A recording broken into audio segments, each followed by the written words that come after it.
Greetings, citizens of the world. This is Anonymous. Today we address the disturbing events taking place across the United Kingdom. Reports confirm that citizens are being arrested and fined simply for flying their own national flag. This is not law and order. This is tyranny disguised as governance. Enough is enough. Governments claim to protect freedom, but when ordinary people proudly raise the flag of their nation, they are met not with respect, but with punishment. This is not about safety. This is about control. It is about silencing voices and censoring symbols of unity. To pull down a flag is to pull down the right of the people to express identity, loyalty, and pride. While the United Kingdom enforces these measures, other nations are watching. From Australia to Europe, citizens are beginning to wake up to the reality. Free speech is being stripped away piece by piece, and the very people who built these countries with their work and their taxes are being treated as outsiders in their own land. None of this would have happened if governments had not turned free speech and the flying of flags into matters of controversy. What should have remained simple acts of pride and unity have been twisted into criminalized gestures, creating fear where there should be solidarity. Citizens who have lived their entire lives within these nations, who have worked tirelessly, paid their taxes, and built the very foundations of their societies, are now being cast as outsiders in their own homelands. This betrayal cuts deeply, for these are the very people who have kept the system alive, only to find themselves silenced by it.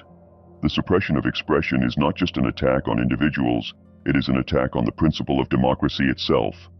A systemic change must happen, one that restores freedom, respects identity, and reminds governments that they serve the people, not the other way around.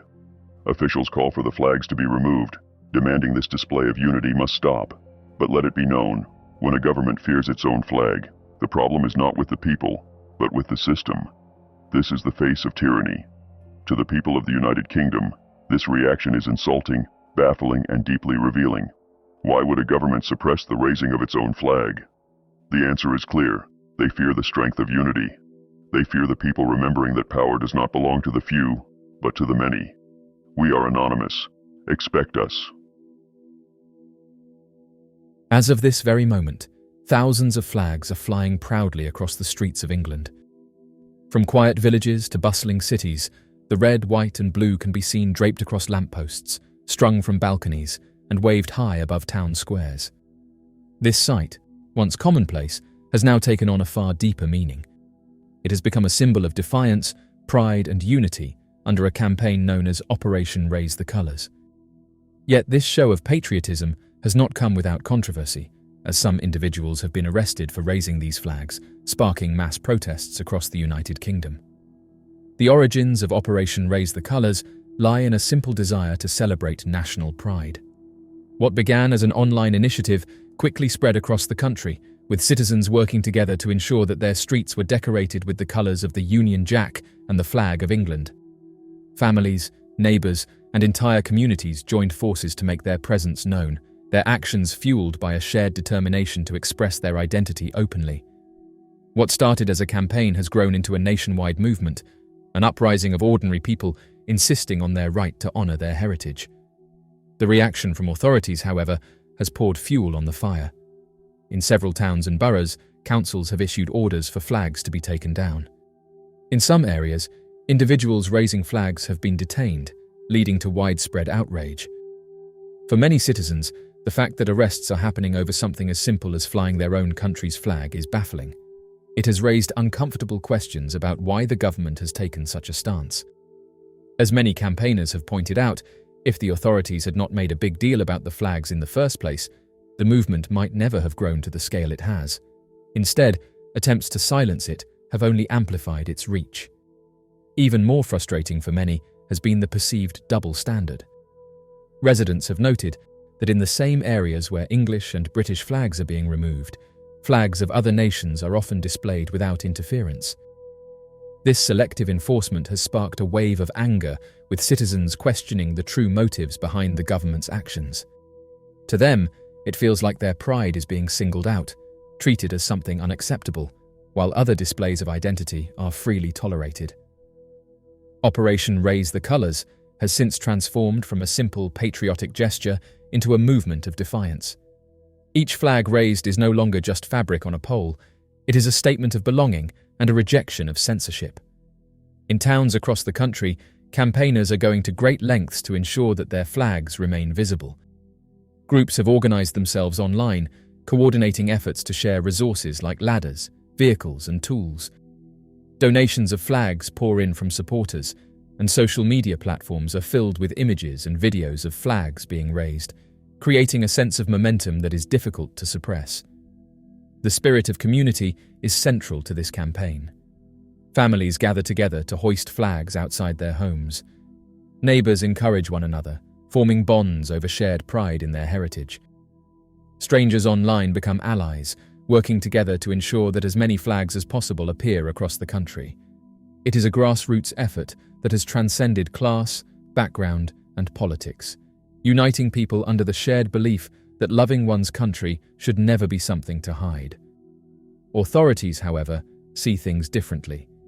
Councils in areas like Tower Hamlets and other boroughs have made it clear that they will not allow flags associated with the campaign to remain on council property. Their stance is that the movement is disruptive, a position that has only deepened the divide between officials and residents. For the people on the ground, this opposition is seen as proof that something larger is at play. Why else, they ask, would the government be so determined to suppress such a peaceful expression of identity? The tension between citizens and officials has only strengthened the resolve of those taking part. Each time a flag is removed, more appear in its place. What might have once fizzled out has instead become self-sustaining, fueled by the frustration and determination of those who feel their voices are not being heard. The authorities' opposition has, paradoxically, given the campaign even greater visibility and legitimacy in the eyes of its supporters. The name Operation Raise the Colours captures the essence of the movement perfectly. It is not just about raising fabric on poles, it is about raising spirits, raising voices, and raising awareness of what many see as an attack on free expression. The flags represent centuries of history, the struggles and triumphs of a nation, and the shared identity of millions of people. To demand that they be taken down is, in the eyes of many, nothing less than censorship. Protests have erupted across the United Kingdom in response to the arrests and flag removals. In cities and towns, crowds have gathered to demand that their rights be respected. Placards and chants echo a common theme: the right to celebrate one's country openly and without fear of reprisal. These protests, though largely peaceful, are charged with emotion. For many participants, the issue is not just about flags, but about the broader question of whether their voices and identities are being suppressed. The symbolism of the Union Jack and the English flag has always been powerful. They have been rallying points in times of war, celebration, and national unity. To see them now at the heart of such controversy is deeply unsettling for many. Yet for the campaigners, this only adds to their determination. They believe that reclaiming these symbols is essential to reclaiming their sense of belonging in a country that has, in their eyes, drifted away from its own people. Operation Raise the Colours has quickly become more than a movement about flags. It has become a battle over principles: the right to free expression, the right to cultural pride, and the right to resist being silenced. The people taking part are not driven by hostility, but by love for their country, their communities, and their history. They see their actions as a defense of something fundamental, something worth standing up for. The growth of the campaign has been remarkable. What began as a handful of posts online has turned into a national phenomenon. Social media has amplified the voices of ordinary people, allowing them to bypass traditional channels and share their message directly with the world. Images of flags flying high, of families raising banners together, and of communities coming together have spread far and wide, inspiring more and more people to join. For many, Operation Raise the Colours has brought a renewed sense of purpose. In an age where people often feel divided and disconnected, the campaign has provided a rallying point, a way to come together under a shared identity. It has reminded people of their history, their resilience, and their ability to stand strong even in the face of opposition. Yet the questions remain. Why has the government taken such a strong stance against this movement? Why are some flags acceptable while others are not? And why, in a country with such a rich history of resilience and freedom, are people being arrested for something as simple as raising their national flag? These questions have yet to be answered, but they continue to fuel the determination of those who refuse to back down. As the movement grows, one thing has become clear. Operation Raise the Colors has changed the conversation. It has forced people to confront difficult questions about identity, freedom, and unity. It has shown that even in an age of division, people are willing to stand together for what they believe in, and it has proven that something as simple as a flag can become a powerful symbol of resistance and pride. For the people of the United Kingdom, Operation Raise the Colors is not just a campaign, it is a statement. It is a declaration that their pride cannot be silenced, that their identity cannot be erased, and that their voices cannot be ignored. It is a reminder that the people themselves, united under the banners of red, white, and blue, will always find a way to make themselves heard. Anonymous, the mysterious collective that has long been associated with digital resistance, online activism, and the pursuit of truth, has recently made an unprecedented declaration. For the first time in its history, the group has stepped directly into the arena of UFO disclosure, stating unequivocally that they are here to aid in the process of truth being revealed to humanity. Their announcement carried weight, not only because of their global reputation, but because of the depth of their commitment. They would provide material support for all whistleblowers, including the funding of tools that would allow sensitive data to be released safely and anonymously. The message was clear. Anonymous is prepared to stand at the forefront of one of the most significant revelations in human history. Their statement recalled a past legacy of involvement in data operations, particularly during the days of WikiLeaks, when countless documents were made public, exposing government and corporate practices that were never intended to see the light of day. While not every member had been directly involved in those early operations, many within the collective were tied to those efforts, either by direct action or through comrades who played a role. For years, Anonymous had proven itself capable of navigating the complex world of digital secrecy, bypassing restrictions, and empowering whistleblowers with platforms that guaranteed both security and visibility. Now, in 2025, the stakes are higher. Disclosure regarding unidentified aerial phenomena, once relegated to the fringes of speculation, has entered the mainstream. Whistleblowers, many of them with backgrounds in military or intelligence services, have begun speaking publicly about projects, technologies, and incidents that confirm what many long suspected. Humanity has not been alone, and governments have known more than they have admitted. Congressional hearings in the United States have given unprecedented legitimacy to these claims, and the floodgates are opening. For Anonymous to declare their presence in this movement is to mark a new phase in the struggle for truth. Anonymous has always stood for transparency and accountability. From their earliest actions, the group has made clear that secrecy serves power, and that secrecy unchecked leads to abuses that affect everyone. Their announcement on disclosure carries the same ethos. The collective understands that UFO whistleblowers face immense risks. Many of these individuals come from military or government backgrounds where non-disclosure agreements and classified protocols weigh heavily on their ability to speak freely. To break ranks is to risk careers, reputations, and in some cases, personal safety. Anonymous has positioned itself as a shield for these people, providing resources, funding, and the digital infrastructure necessary to protect them while ensuring their voices are heard. The presence of former and even current military personnel within Anonymous adds a new dimension of credibility to their role.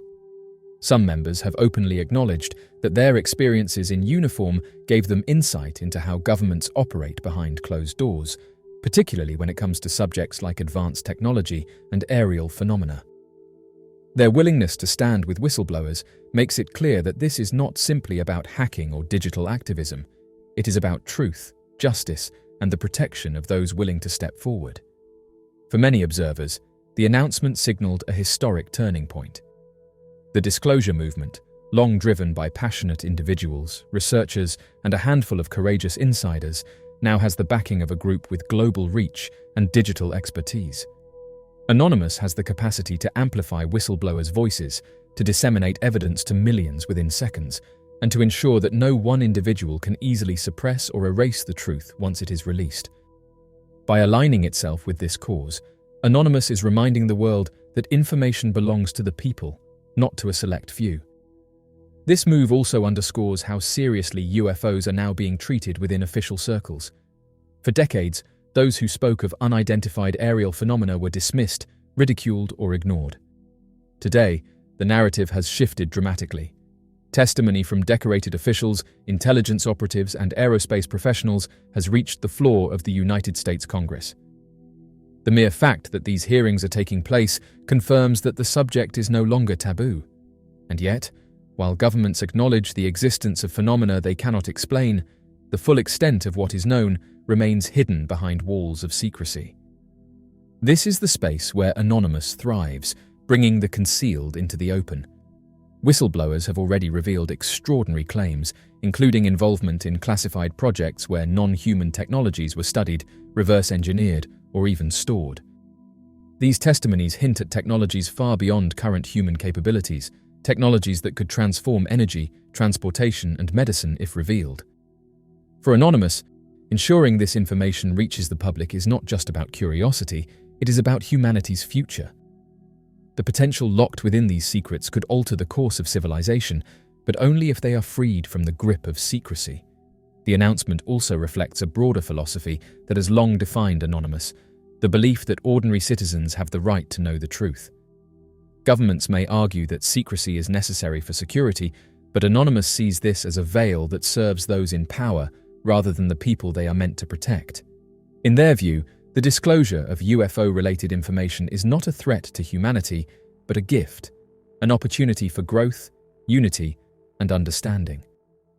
They argue that only through full transparency can society truly prepare for the implications of contact with non-human intelligence.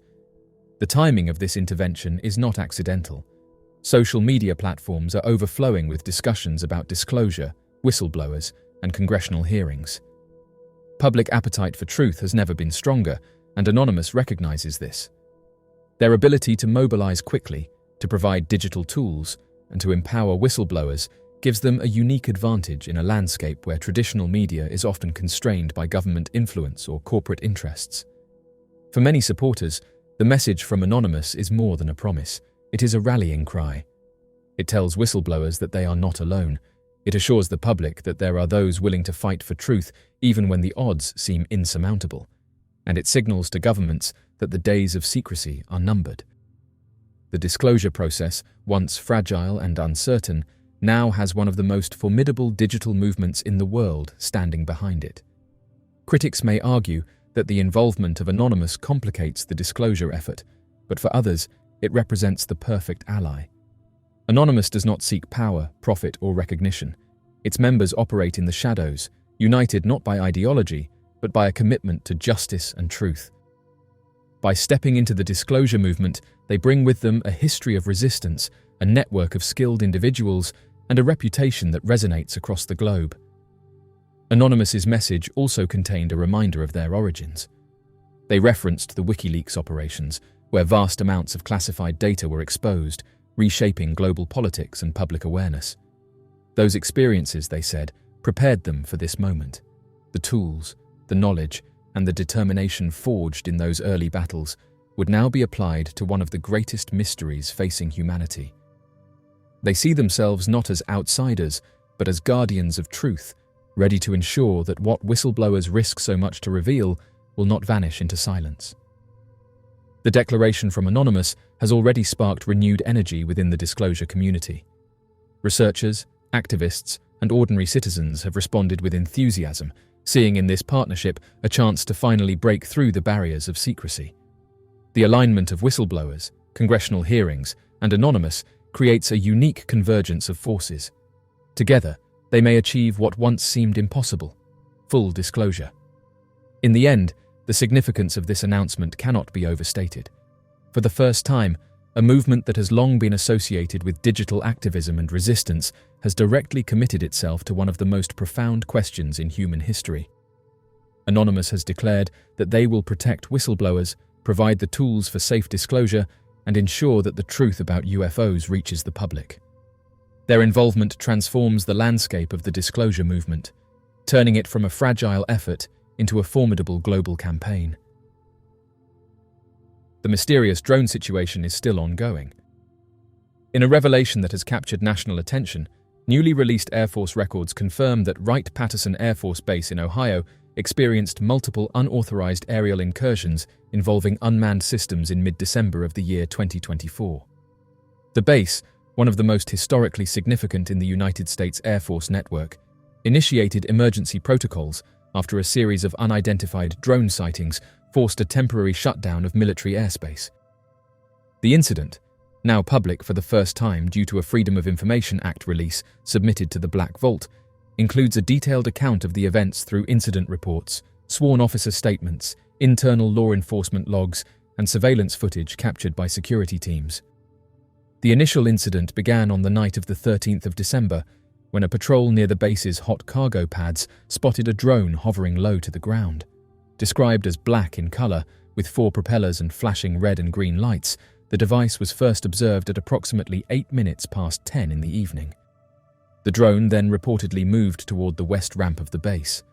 Moments later, the object was seen flying above Fire Station Number 2, maintaining a height of approximately 20 feet before disappearing from view. As the first sighting triggered an alert, additional patrols were deployed across both Area A and Area B of the base. Within minutes, a separate unit reported a group of 4 drones arranged in a diamond-shaped formation. These drones, which also featured blinking red and green lights, were observed gaining altitude rapidly and flying away after being illuminated by the vehicle's spotlight. A third team confirmed sightings of 3 additional unmanned aerial systems in a similar formation, leading Base Command to take immediate action. At 10:30 in the evening, Wright-Patterson's air traffic control tower issued a full shutdown of military airspace. Security teams began coordinated sweeps around critical sectors of the base and along its perimeter. Despite an intensive effort lasting over 30 minutes, the security response failed to identify the source of the drones or recover any debris that could offer insight into their origin. By 10 minutes to 11, visual contact was lost and the incident was temporarily resolved. However, this would not be the final encounter. Just 3 days later, on the 16th of December, a second wave of activity was reported. At 38 minutes past 9 in the evening, a civilian walking his dog near the intersection of Airway Road and Harshman Avenue contacted authorities to report multiple drones flying above the region near Area B of Wright-Patterson. According to the caller, the aerial objects were moving slowly in different directions and did not resemble any typical aircraft. Responding base patrols quickly confirmed sightings. Near the National Museum of the United States Air Force, an officer observed several lights grouped together high in the sky, moving too quickly and at too high an altitude to allow for detailed identification. Another officer saw 2 blinking objects, red and white in color, moving steadily across the airspace with no apparent source or destination. By this point, both Air Traffic Control and the Federal Aviation Administration had been notified. Officials confirmed that there were no authorized aircraft scheduled or cleared to operate in the Wright-Patterson airspace at the time, raising concerns about the legitimacy of the unidentified craft. As the evening progressed, the intensity of the sightings only escalated. At 56 minutes past 10, patrols reported 3 separate unidentified lights hovering directly above Gate 26A. Another object was recorded moving across the flight line near Area A. 16 minutes later, at 12 minutes past 11, 2 additional aerial objects were seen above the gymnasium located in Area B. These were described as slow-moving, blinking white lights traveling in unison. Perhaps the most striking report of the night occurred at 43 minutes past 11. An officer observed an object descending rapidly toward the flight line in Area A. It reportedly came within 500 feet of the ground before ascending sharply and disappearing from view. A second unit in the same region confirmed the observation, adding credibility to the account. At 10 minutes past midnight, more drones were seen flying in formation from Gate 26A in the direction of Bass Lake. By midnight, all visual contact had ceased, and the official response was concluded by 1 o'clock in the morning. Among the materials released under the Freedom of Information Act was a sworn statement by a responding officer. In his report, he described seeing 3 to 5 white lights grouped together, drifting across the night sky. The officer stated that visual contact lasted about 3 minutes before the objects vanished. The statement also emphasized that patrols remained vigilant and in position until the termination of the sweeps at approximately 1 o'clock in the morning. The disclosure also included video footage collected from mobile security units and fixed surveillance cameras across the base. Though not high in resolution, the clips show blinking orbs consistent with the descriptions provided by the patrols.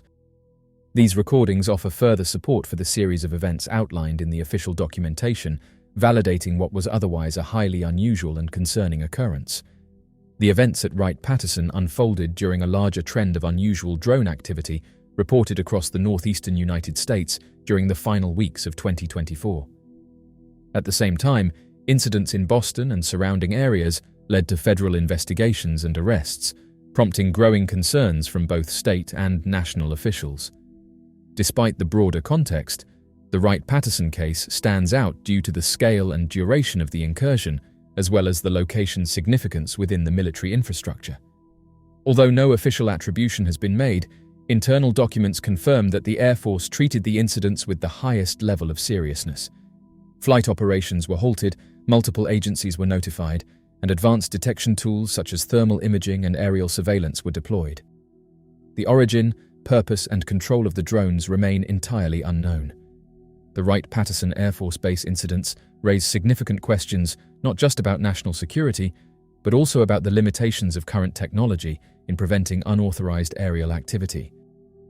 The airspace surrounding such an important installation is among the most heavily protected in the country.